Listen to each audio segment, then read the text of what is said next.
We provide you the platform to turn your dreams into reality. Give wings to your aspirations with KR Mangalam University.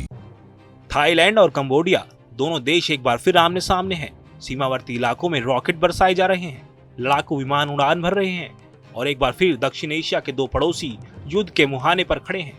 लेकिन क्या आपने कभी सोचा है कि दो शांतिप्रिय और पर्यटन के लिए मशहूर देश अचानक इस कदर कैसे भिड़ गए?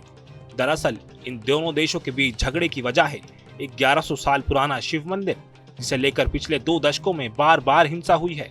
यह मंदिर है प्रेह विहेर, जिसे 9वीं सदी में खमेर सम्राट सूर्यवर्मन ने बनवाया था।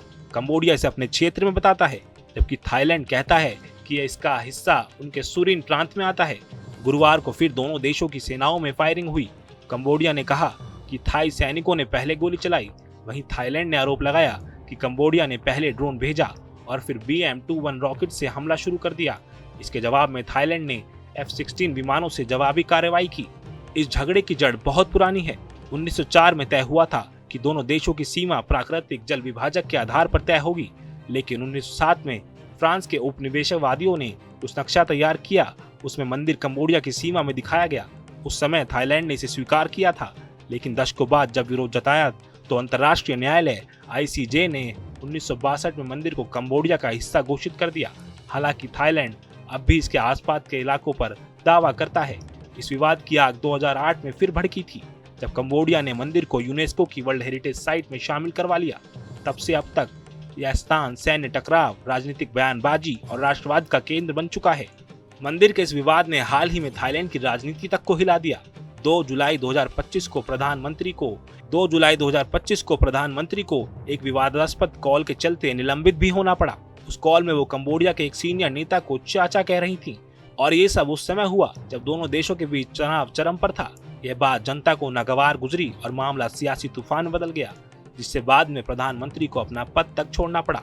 इससे यह साफ हो गया कि मंदिर विवाद अब केवल सैन्य नहीं बल्कि राजनीतिक अस्तित्व का भी सवाल बन चुका है। इधर मई 2025 में भी तनाव तब बढ़ा जब थाईलैंड ने कंबोडिया के ड्रोन को अपनी सीमा में देखा और उसे उकसावे की कार्रवाई माना। इसके बाद रॉकेट फायरिंग हुई और हवाई हमले शुरू हो गए।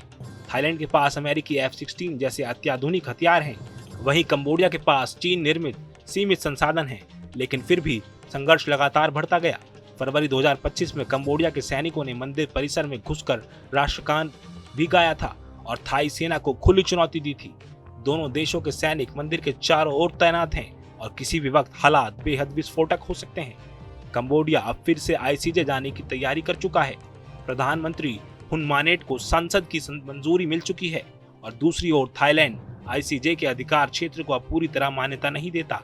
14 जून को दोनों देशों के बीच जॉइंट बाउंड्री कमेटी की बैठक भी हुई थी, लेकिन कोई ठोस हल नहीं निकल पाया। 2011 में जब हालात बिगड़े थे तब आसियान के हस्तक्षेप से संघर्ष विराम हुआ था।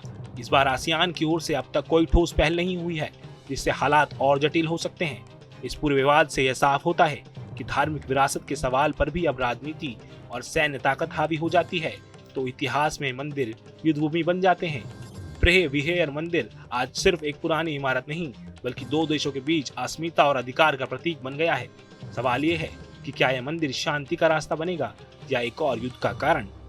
जहाँ भक्ति है हर शब्द में, कथाओं में छुपे हैं दिव्य रहस्य और ज्योतिष देता है जीवन को दिशा। धर्म से जुड़ी हर बातों को जानने के लिए हमारे चैनल स्तुति को सब्सक्राइब करें।